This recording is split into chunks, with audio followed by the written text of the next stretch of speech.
नमस्कार श्रोतागण, उपासना पॉडकास्ट के सभी दर्शकों का स्वागत है। आप श्रवण कर रहे हैं शिव महापुराण की कथा। श्री शिव महापुराण में अब तक आपने सुना श्री उमा संहिता के 1 से अध्याय 20 तक की कथा। इस एपिसोड में आप सुनेंगे श्री उमा संहिता के अध्याय 21 से अध्याय 35 तक की कथा। तो अपनी उपस्थिति के लिए कमेंट बॉक्स में लिखिए हर हर महादेव।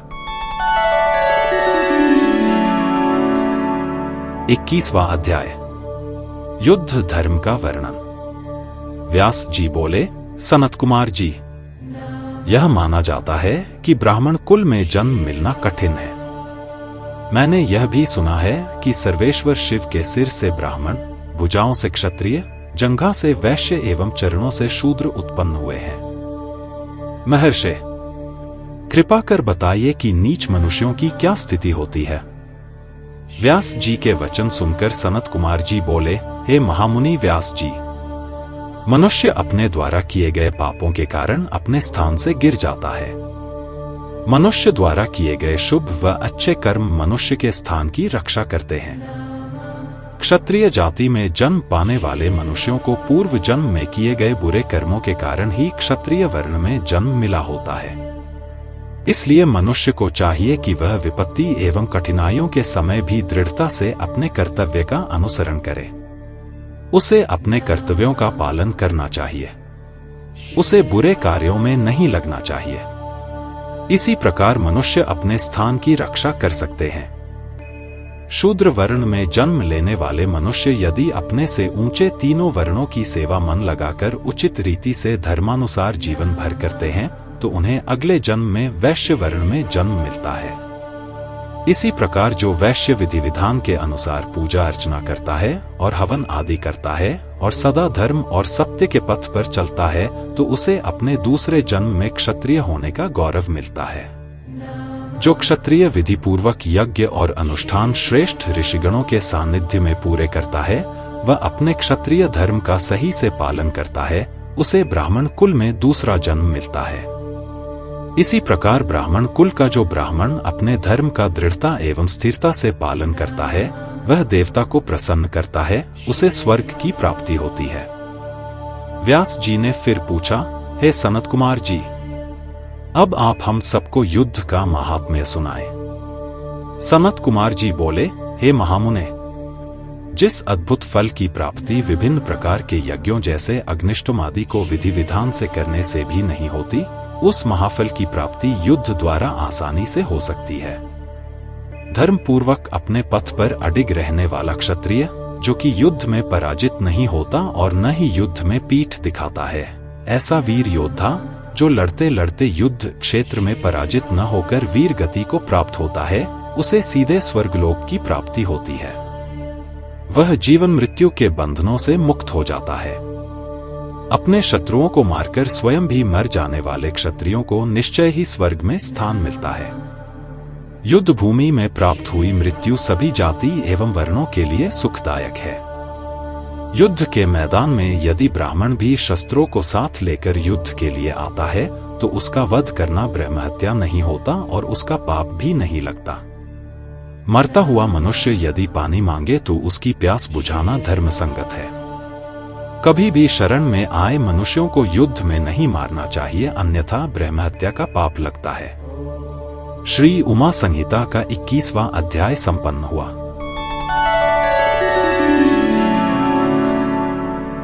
बाईसवां अध्याय, गर्भ में स्थित जीव, उसका जन्म तथा वैराग्य। व्यास जी बोले, हे महर्षि, आपने हमारी बहुत सी जिज्ञासाओं को शांत किया है।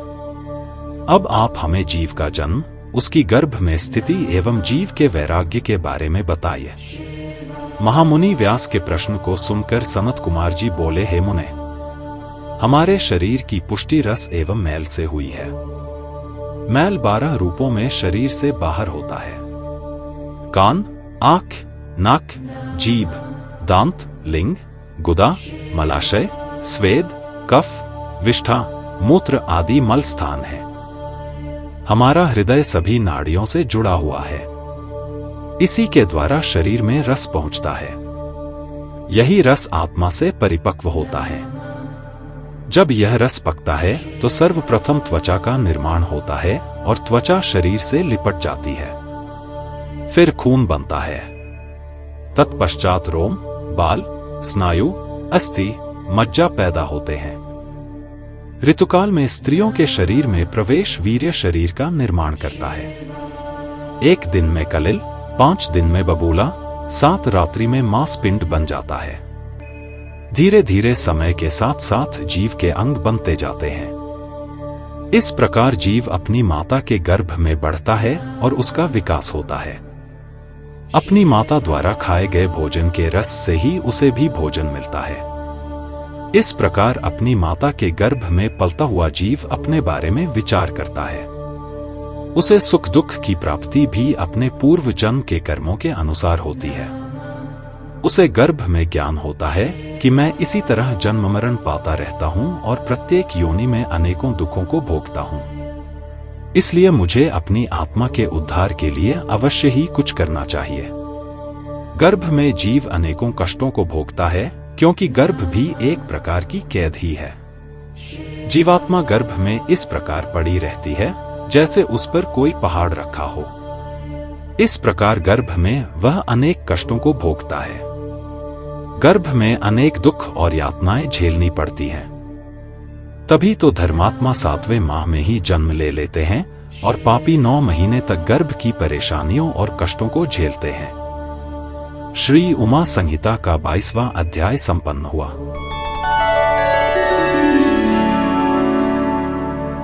तेईसवां अध्याय, शरीर की अपवित्रता तथा बालकपन के दुख। सनत कुमार जी बोले, हे महामुने, हमारा शरीर रज और वीर्य के मिलने से बनता है। विष्ठा के गर्त में स्थित गर्भ में बनता है। इसी कारण इसे अपवित्र माना जाता है। इस अपवित्र देह को पंचगव्यों किंवा कुशाजला आदि किसी भी वस्तु से पवित्र नहीं किया जा सकता। शरीर को मिट्टी से माकर गंगाजल से धोने से भी कुछ नहीं होता। उसकी शुद्धि किसी भी प्रकार से नहीं होती। जिस प्रकार मलिन आत्मा अनेकों वर्षों तक भटकती रहती है, उसे किसी भी प्रकार से मुक्ति नहीं मिलती। दूषित पुरुष अग्नि की परिक्रमा एवं हवन यज्ञ आदि से भी पवित्र नहीं होते। मंदिरों एवं अन्य तीर्थ स्थानों पर निवास करने वाले जीव भी अपने कर्मों का फल भोगते रहते हैं। उन्हें वहां भी पवित्रता एवं शुद्धि नहीं मिलती।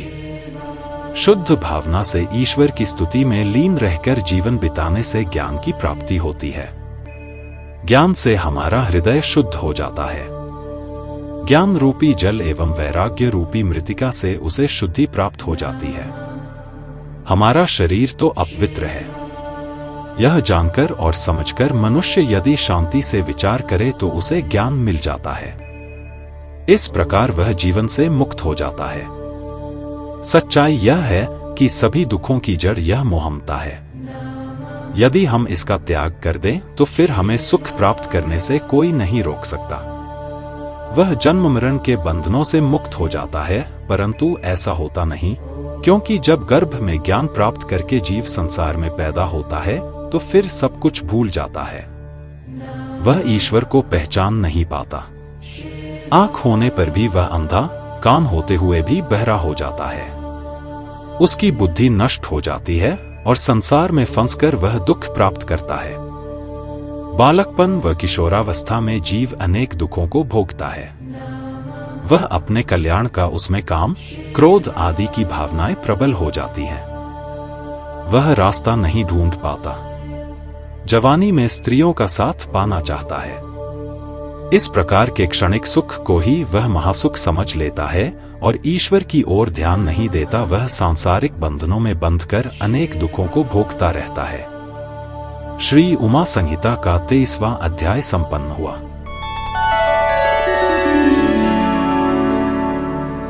चौबीसवां अध्याय, स्त्री स्वभाव।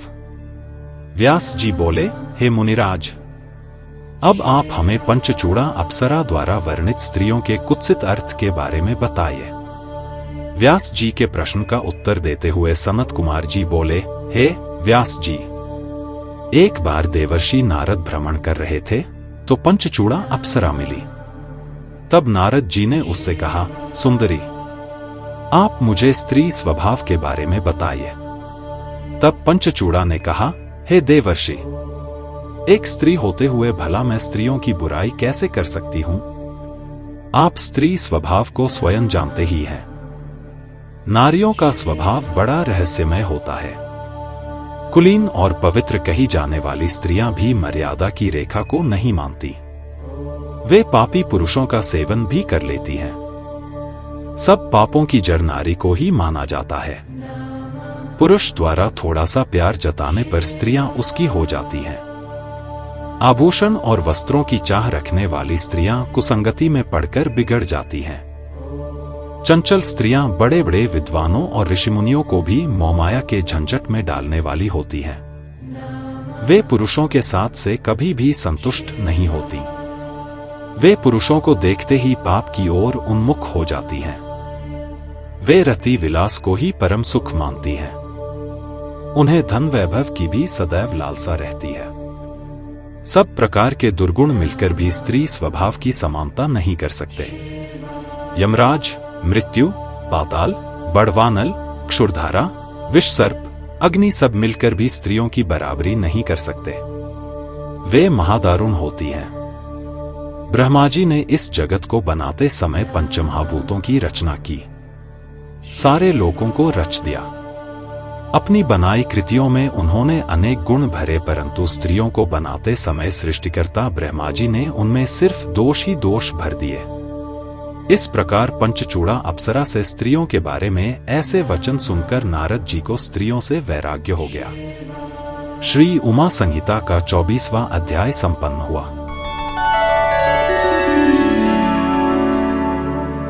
25वां अध्याय, काल का ज्ञान वर्णन।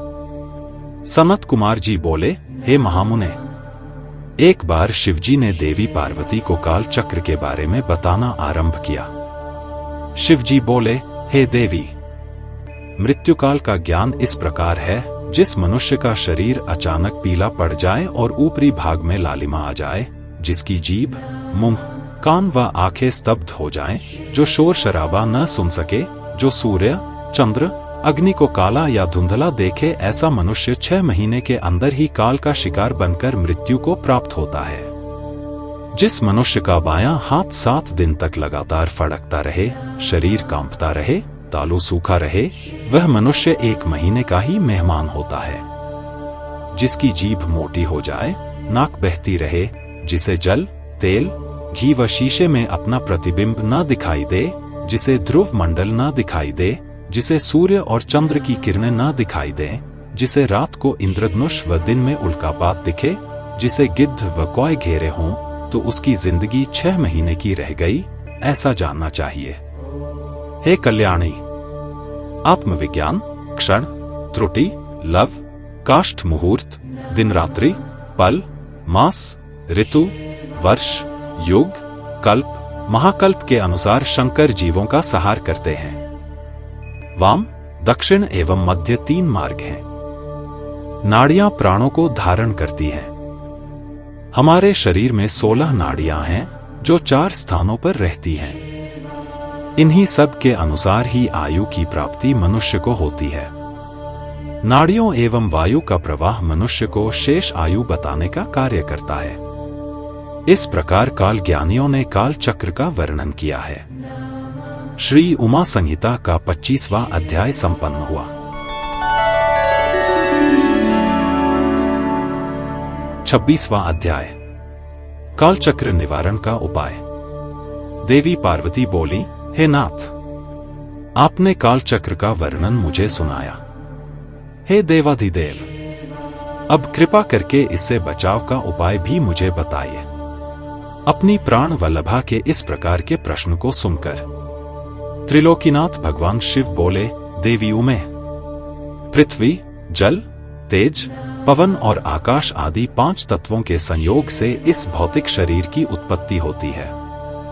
आकाश सर्वव्यापक है और सब वस्तुएं उसी में लीन हो जाती हैं। एक बार मैंने क्रोधवश काल को जला दिया था। जब जब मैं स्तुतियों द्वारा प्रसन्न हुआ, तब काल पुनः प्रकृति में स्थिर हो गया। आकाश से वायु, वायु से तेज, तेज से जल, जल से पृथ्वी की उत्पत्ति होती है। जल के 4, तेज के 3, वायु के 2 और आकाश का 1 गुण है। शब्द, स्पर्श, रूप, रस और गंध आदि 5 भूत जब शरीर को त्याग देते हैं तभी प्राणी की मृत्यु होती है, और जब ये 5 भूत शरीर को ग्रहण करते हैं तो प्राणी की उत्पत्ति होती है। काल को जीतने वाले योगीगण इन गुणों का ध्यान करते हैं। देवी पार्वती ने कहा, हे नाथ, काल पर विजय पाने के लिए योगीजन जिस यंत्र का ध्यान या अभ्यास करते हैं उसके विषय में बताइए। पार्वती जी के इस प्रश्न को सुनकर देवाधिदेव शिवजी बोले, देवी, रात्रि के अंधकार में जब पूरा जगत गहरी नींद में सो रहा हो उस समय बैठकर योग करें। आसन पर बैठकर अपनी तर्जनी अंगुलियों से दोनों कानों को बंद कर लें। इस प्रकार प्रतिदिन यही साधना करें। जब यह साधना इतनी कठोर हो जाए कि 2 पहर इसी आसन में बीते तथा उसके बाद अग्नि द्वारा प्रेरित शब्द या नाद सुनाई दे, उस समय मनुष्य को इच्छानुसार मृत्यु प्राप्त हो जाती है। यह शब्द या नाद ब्रह्मरूप है जो सुख तथा मुक्ति को देने वाला है। इस नाद ध्वनि या शब्द को सांसारिक मोह माया में लिप्त लोग भला कैसे जान पाएंगे? जिन उत्तम मनुष्यों को इसका ज्ञान प्राप्त हो जाता है वे आवागम के चक्र से छूट जाते हैं। उन्हें तत्वज्ञान व मुक्ति की प्राप्ति होती है। यह नाद अनाहत है जिसका उच्चारण नहीं किया जा सकता। योगीजन अपने प्रयत्न एवं ध्यान द्वारा इसे प्राप्त करते हैं। वे पापों से दूर होकर मृत्यु पर विजय पा लेते हैं। उसी मृत्यु से पर विजय प्रदान करने वाला शब्द उत्पन्न होता है।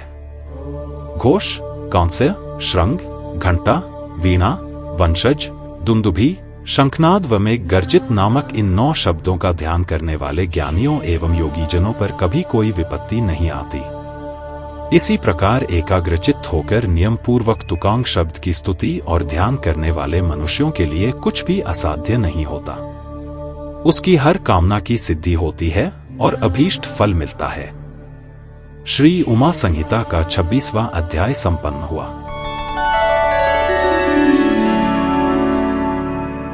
27वां अध्याय, अमरत्व प्राप्ति की साधनाएं। पार्वती जी बोली, हे प्रभो, यदि आप मुझ पर प्रसन्न हैं तो मुझे यह बताएं कि योगीजन वायु के पद को कैसे प्राप्त करते हैं। यह सुनकर महादेव जी बोले, हे कल्याणी, जिस प्रकार दरवाजे की देहरी पर रखा दीपक घर के अंदर और बाहर दोनों ओर प्रकाश करता है, उसी प्रकार हमारे हृदय के भीतर स्थित वायु भी अंदर और बाहर दोनों ओर प्रकाश करती है। ज्ञान, विज्ञान और उत्साह सभी का मूल वायु ही है। इसलिए जिसने वायु पर अपनी विजय प्राप्त कर ली है उसे पूरे जगत पर विजय प्राप्त हो जाती है। जिस प्रकार लोहार मुख से फूंकनी में फूंक वायु भरता हुआ अपने काम में लगा रहता है, उसी प्रकार संत और योगीजन भी अपने अभ्यास में लगे रहते हैं। अभ्यास करते करते जब वे पारंगत हो जाते हैं तो वे आसन से 10 अंगुल ऊपर उठ जाते हैं। प्राणायाम में सिर एवं व्याहृतियों के साथ गायत्री मंत्र का जाप करते हुए प्राणवायु को रोका जाता है और अंदर स्थित वायु को नाक के रास्ते बाहर फेंका जाता है। इसे करने से बड़ा उत्तम फल मिलता है। योगीजनों को एकांत स्थान पर जहां सूर्य चंद्र का प्रकाश हो सोना चाहिए। आंखों को अंगुलियों द्वारा बंद करके ध्यान मग्न होने पर योगीजनों को ईश्वर की ज्योति के दर्शन होते हैं। जब योगीजनों को इस प्रकार अंधकार में ईश्वर ज्योति के दर्शन हो जाते हैं तब वह योगी परम सिद्ध हो जाता है। उसे अनेक सिद्धियां प्राप्त हो जाती हैं। वह जीवन मृत्यु के बंधनों से मुक्त हो जाता है और उसे मोक्ष रूपी परम तत्व की प्राप्ति हो जाती है। इस प्रकार ध्यान करने वाले योगियों को तुरीय गति प्राप्त हो जाती है। श्री उमा संहिता का 27वां अध्याय संपन्न हुआ।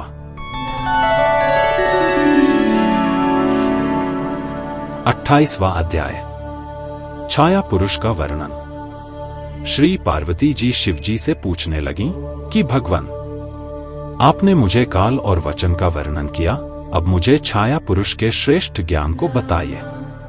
भगवान शिव बोले, श्वेत वस्त्र धारण करके धूप दीप प्रज्वलित करके नमः भगवते रुद्राय नामक 12 अक्षरों के मंत्र का जाप करते समय जब मनुष्य को अपनी छाया दिखाई देने लगे तो उसे ब्रह्मा की प्राप्ति होती है। यदि ऐसी छाया बिना सिर के दिखाई दे तो 6 महीने में मृत्यु हो जाती है। शुक्ल वर्ण होने पर धर्म वृद्धि होती है, कृष्ण वर्ण पाप, रक्त वर्ण पर बंधन, पीत पर शत्रु का भय होता है। यदि नाक कटी दिखे तो विवाह बंधु मृत्यु, भूख का डर होता है। इस प्रकार जब मनुष्य को छाया पुरुष दिखाई दे तो उसे नवाक्षर मंत्र का मन में जाप करना चाहिए। इस प्रकार 1 वर्ष तक इसे जपने से सभी सिद्धियों की प्राप्ति होती है। अब मैं तुम्हें एक गुप्त विद्या के बारे में बताता हूं। यह विद्या ब्राह्मणों के सिर पर विद्यमान होती है। यह विद्या सभी विद्याओं की माता कहलाती है। वेद भी प्रतिदिन इसकी स्तुति करते हैं। इस विद्या को खेचरी नाम से जाना जाता है। यह विद्या अदृश्या, दृश्या, चला, नित्या, व्यक्ता, अव्यक्ता और सनातनी कहलाती है। यह वर्ण रहित, वर्ण सहित बिंदु मालिनी है। इस विद्या का दर्शन करने वाले योगी का जन्म सफल हो जाता है। इसलिए योगीजनों को अपने ज्ञान और विद्याओं का नित्य अभ्यास करना चाहिए। अभ्यास से सभी सिद्धियां सिद्ध होती हैं। श्री उमा संहिता का 28वां अध्याय संपन्न हुआ।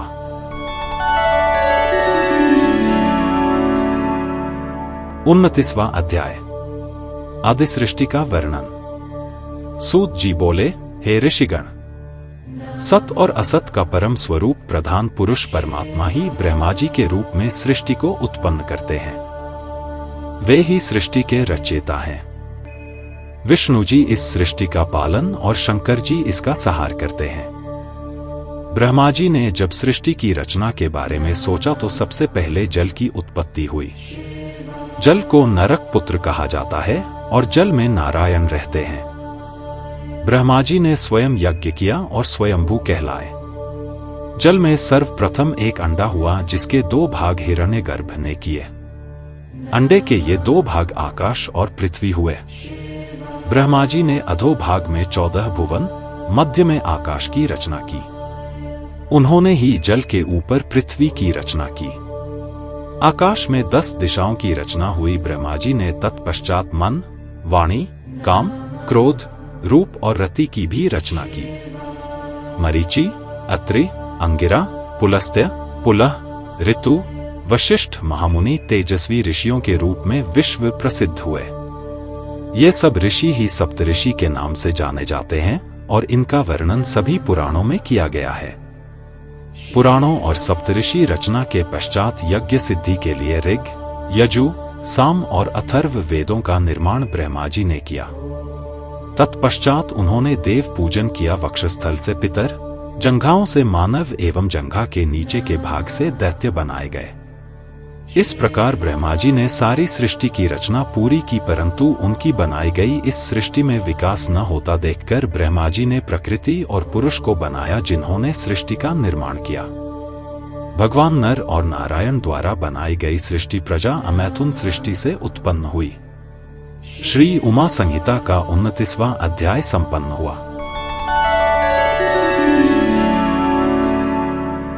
तीसवां अध्याय, सृष्टि रचना क्रम। सूत जी बोले, हे ऋषिगण, इस प्रकार ब्रह्मा जी द्वारा निर्मित सृष्टि का निरंतर प्रसार होने लगा। प्रजापति ने अयोनिजा शत्रुपा से विवाह किया। शत्रुपा ने 100 वर्षों तक तपस्या करके उन्हें पति रूप में प्राप्त किया। इन्हीं के मनु नामक पुत्र हुए। मनु से 71 मनुओं की रचना मनवंतर संज्ञा कहलाती है।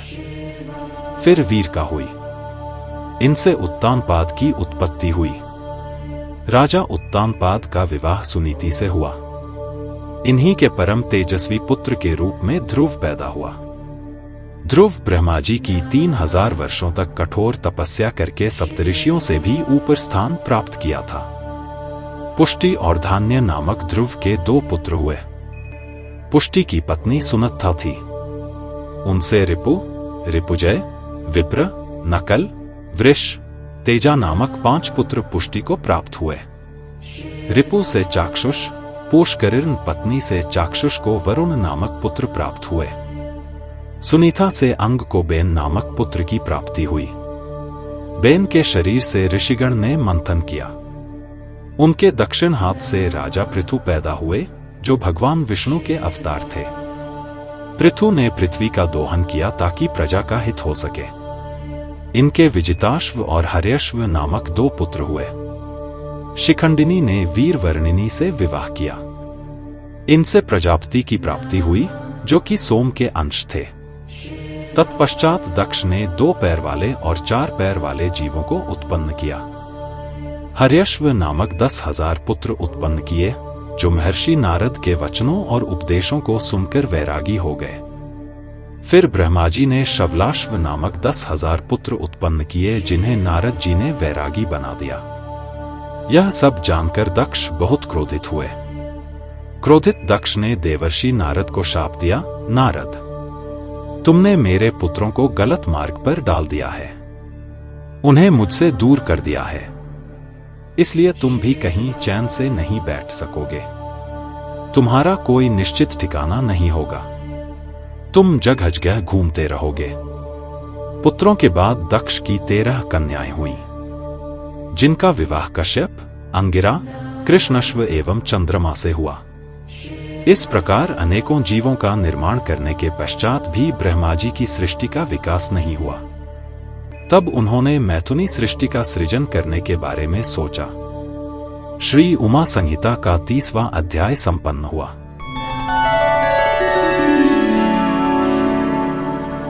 इकतीसवां अध्याय, मैथुनी सृष्टि वर्णन।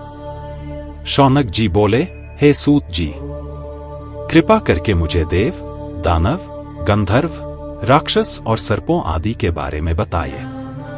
यह सुनकर सूत जी बोले, जब ब्रह्मा जी द्वारा निर्मित सृष्टि का प्रजापति द्वारा विकास नहीं हुआ, तब वीरसा ने अपनी कन्या का विवाह धर्म से कर दिया और मैथुनी सृष्टि का आरंभ हुआ। प्रजापति दक्ष के 5,000 पुत्र नारद जी के उपदेश का अनुसरण करते हुए ज्ञान की तलाश में घर छोड़कर चले गए और फिर कभी नहीं लौटे। इसी कारण दुखी दक्ष ने देवर्षि नारद को शाप दिया था।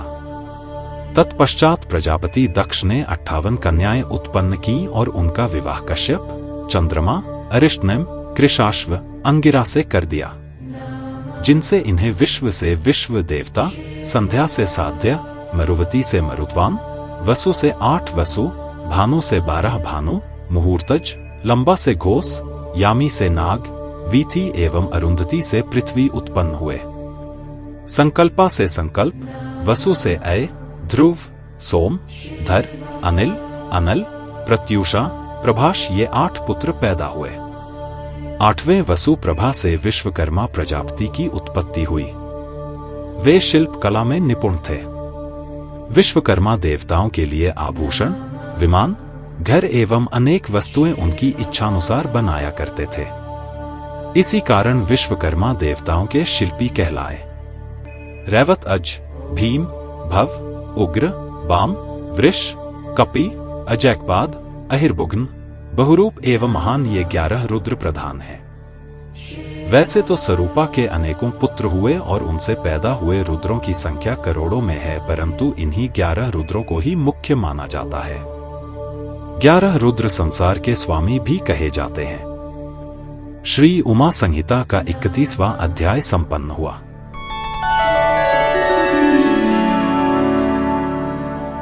बत्तीसवां अध्याय, कश्यप वंश का वर्णन। सूत जी बोले, अदिति, दिति, सुरसा, अरिष्ठा, इला, दनु, सुरभि, विनीता, ताबरा, क्रोध, वशी, कद्रु आदि कश्यप ऋषि की पत्नियां थीं। मनवंतर में तुषिता नामक 12 देवता अदिति से उत्पन्न हुए। इनकी उत्पत्ति लोकहित के लिए ही हुई थी। दक्ष कन्या से ही विष्णुजी व इंद्रदेव की भी उत्पत्ति हुई।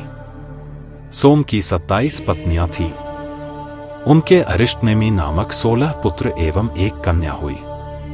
कुशाश्व का देव प्रहरण नामक पुत्र हुआ। स्वधा तथा सती इनकी 2 पत्नियां थीं।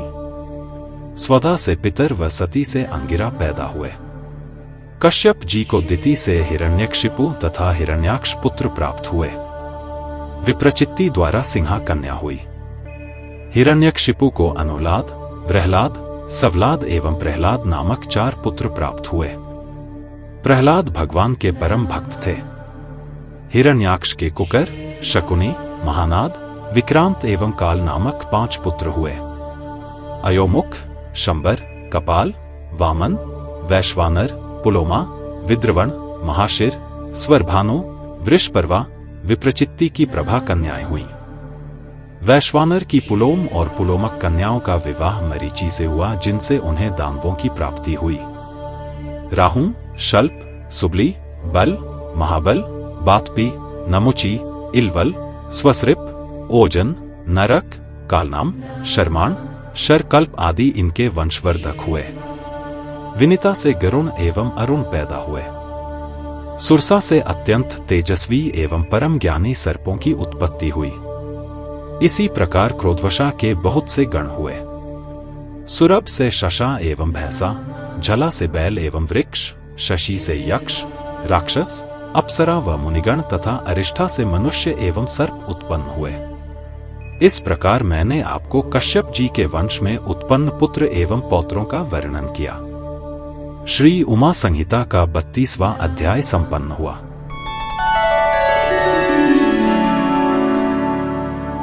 तैंतीसवां अध्याय हवन सृष्टि वर्णन।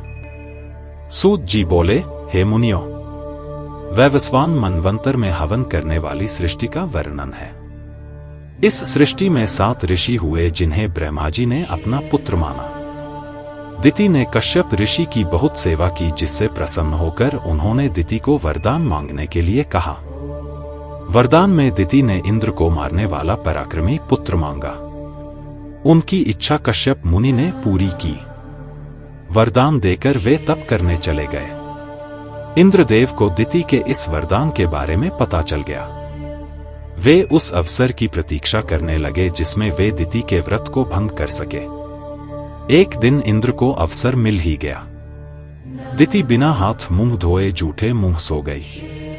इंद्र ने उसके गर्भ में प्रवेश कर उसके गर्भ के वज्र द्वारा 7 टुकड़े कर दिए, परंतु टुकड़े होने पर भी वे जीवित रहे और इंद्र से प्रार्थना करते हुए बोले, हम आपके भ्राता हैं।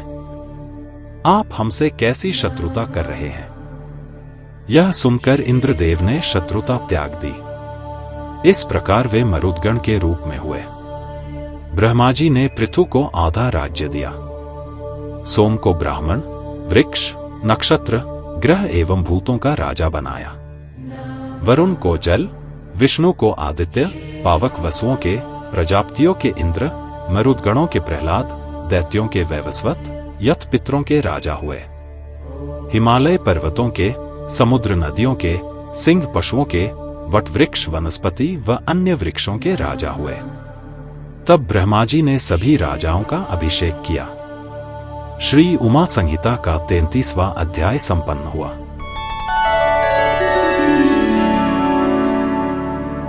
34वां अध्याय मनवंतरों की उत्पत्ति। शौनक जी बोले, सूत जी, अब आप हमें मनवंतरों एवं मनुओं के बारे में विस्तार पूर्वक बताइए।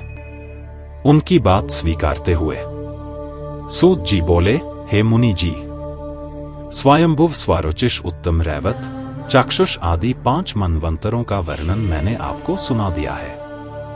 अब वैवस्वत मनवंतर के बारे में सुनो।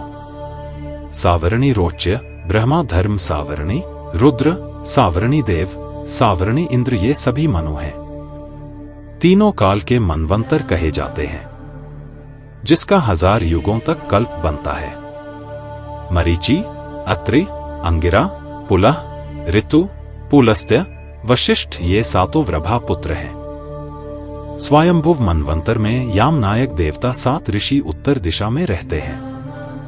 अग्निद्र, अग्नि, बाहु, मेधातिथि, बस, ज्योतिष्मान, धृतमान, हव्य, पवन, शुभ, ये 10 स्वयंभुव मनुपुत्र हैं। इनमें यज्ञ नामक इंद्र कहे गए हैं। दूसरे मनवंतर में अर्जस्तमा, परस्तंभ, ऋषभ, वसुमान, ज्योतिष्मान, द्युतिमान एवं 7वें रोचिष्मान 7 ऋषि हैं। स्वरोचिष मनवंतर में रोचन, इंद्र तथा तुषिता नामक देवता कहे हैं। हरि, सुकृति, ज्योति, अयोमूर्ति, अयस्मय, प्रथित, मनुष्य, नभ, सूर्य महात्मा, स्वारोचिष के पुत्र हैं। तीसरे मनवंतर में वशिष्ठ के सातों पुत्र एवं हिरण्यगर्भ के ऊर्जा तेजस्वी पुत्र ऋषि कहलाए। चौथे मनवंतर में गार्ग्य, पृथु, गम्या, जन्यधाता और कपिनक आदि 7 ऋषि हैं। त्रिशिक इंद्र हैं। द्युतिपोत, सौत, पस्यतप, शूल, तापन, तपोरित, अकल्याश, धन्वी, खंगी, तामस, मनु 10 पुत्र हैं। पांचवें मनवंतर में देवबाहु, जयमुनि, वेदशिरा, हिरण्यरामा, पर्जन्य, ऊर्ध्व बाहु एवं सत्व जादिक 7 ऋषि कहलाए। विभु नाम के इंद्र तथा रैवत मनु कहलाए। छठे मनवंतर में रुचि प्रजापति के पुत्र रौच्य मनु, राम, व्यास, अत्रेय, बृहस्पति, भारद्वाज, अश्वत्थामा, शरद्वान, कृपाचार्य, कौहिक वंशी गाल्व, रुक, कश्यप आदि ऋषि और देवता कहलाए। इसी प्रकार आने वाले मनवंतरों में विशांग, नीबासुमत, द्युतिमान, वसु, सूट, सुराविष्णु, राजा, सुमति, सावर्णी मनु पुत्र होंगे। 9वें मनवंतर में मेधा तिथि, पौलस्त्य, वस्तु, कश्यप, ज्योतिष्मान, भार्गव, अंगिरा तथा सवन, वशिष्ठ आदि रोहित मनवंतर में होंगे और मनु दक्ष सावर्णी होगा। इस प्रकार जब दूसरा मनवंतर आरंभ होगा तब हविष्मान, प्रकृति, अधोमुक्ति, अव्यय, प्रयाति, भाभार, अनेना ऋषि होंगे। द्विष्मंत नामक देवता होंगे। तृतीय मनवंतर में 11वां मनु होगा। उसमें हविष्मान व पुष्पमान, वशिष्ठ, अनय, चारु, निखर, तेजस, अग्नि, ब्रह्माजी के वद्रित कहलाएंगे। द्युति, सुताया, अंगिरा, पौलस्त्य, पुलह, भार्गव 7 ऋषि एवं ब्रह्मा के 5 मानस पुत्र देवता होंगे। इस मनवंतर में दिवसपति इंद्र होंगे। 14वां सत्य मनु मनवंतर होगा। इसमें आग्निद्र, अतिब्राह्य, मागध, शुक्ति, युक्ति, अजित, पुलह नामक 7 ऋषि, दाक्षुव देवता एवं शुचि इंद्र होगा।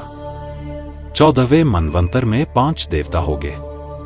तरंग, भीरु, दुघ्न, अनुग्र, अतिमानी, प्रवीण, विष्णु, संक्रंदन मनु के पुत्र होंगे। इस प्रकार मैंने आपसे भूत भविष्य काल के पहले कल्प के सभी मनुओं का वर्णन किया। मनु अपने धर्म और तप के प्रभाव से सहस्रों युगों तक प्रजा का पालन करके ब्रह्मलोक को जाते हैं। 14 मनवंतर अर्थात 71 युगों तक स्थिर रहकर सृष्टि का पुनः आरंभ होता है। 100,000 वर्ष पूर्ण होने पर एक कल्प पूरा माना जाता है। श्री उमा संहिता का 34वां अध्याय संपन्न हुआ।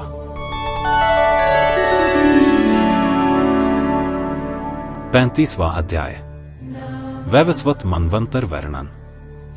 सूत जी बोले, कश्यप मुनि को दक्ष कन्या से विवस्वान सूर्य की प्राप्ति हुई। सूर्य की संज्ञा त्वष्ट्री, सुरेणुका नामक 3 पत्नियां हुई। संज्ञा और सूर्य की 3 संतानें हुई। श्राद्ध देव, मनु और प्रजापति यम। यम के साथ यमुना कन्या के रूप में पैदा हुई। उस समय संज्ञा सूर्य के तेज को सहन न कर सकी। अपनी माया रूपी छाया प्रकट कर उसे अपनी संतानों का पालन पोषण करने की आज्ञा देकर संज्ञा अपने पिता के घर चली गई। उसके पिता ने उसे इस प्रकार आया देखकर धिक्कारा तो संज्ञा वहां से वापस आ गई। घोड़ी का वेश धारण करके वह कुरु देशों का भ्रमण करने लगी। इधर सूर्य ने संज्ञा की छाया को ही अपनी पत्नी माना। उससे उन्हें सावर्णी मनु नामक पुत्र प्राप्त हुआ। छाया को अपने पुत्र से अधिक प्यार था। वह संज्ञा की संतानों का सही से ध्यान नहीं रखती थी। एक दिन यम को किसी बात पर क्रोध आ गया और उसने छाया को लात मार दी। यह देखकर क्रोधित छाया ने यम को शाप दिया कि तुम्हारा पांव जिससे तुमने मुझे मारा वह गिर पड़े। शाप सुनकर यम बहुत चिंतित हुए और उन्होंने सारी बातें जाकर अपने पिता सूर्य को बताईं और शाप से बचाने की प्रार्थना की। सूर्य देव बोले, बेटा, मैं तुम्हारी माता के शाप को असत्य नहीं कर सकता, परंतु उसे कम करने की कोशिश अवश्य करूंगा। सूर्य ने क्रोधित होकर छाया से पूछा, बताओ, तुमने यम को शाप क्यों दिया? क्या कोई मां अपने पुत्रों से ऐसा व्यवहार कर सकती है? तुम्हारा सबसे छोटे पुत्र से विशेष स्नेह है, अन्य सभी को तुम सदा डांटती रहती हो। ऐसा क्यों? इस प्रकार क्रोधित सूर्य के वचन सुनकर घबराई हुई छाया ने सारी बातें सच सच बता दी। फिर छाया ने सूर्य को शनि चक्र पर चढ़ाकर उनका तेज कम कर दिया। अब सूर्य का रूप सुंदर और शीतल हो गया था। उन्होंने योग दृष्टि से अपनी पत्नी संज्ञा के बारे में जानना चाहा। तब उन्हें ज्ञात हुआ कि संज्ञा घोड़ी के रूप में है। तब सूर्य उसके पास पहुंचे। अपनी पत्नी को वापस पाकर वे बहुत प्रसन्न हुए। संज्ञा भी उन्हें पाकर बहुत खुश हुई। उनके मिलन से वैद्य अश्विनी कुमार की उत्पत्ति हुई। तत्पश्चात खुशी खुशी संज्ञा और सूर्य अपने घर लौट आए। यमराज धर्म पूर्वक प्रजा का पालन करने लगे और धर्मराज कहलाए। सावरणी मनु तपस्वी होने के कारण प्रजापति कहलाए और सावरणी मनवंतर में मनु हुए। यमुना सूर्य की सबसे छोटी कन्या यमलोक को पवित्र करके बहती हुई नदी हुई। श्री उमा संहिता का 35वां अध्याय संपन्न हुआ।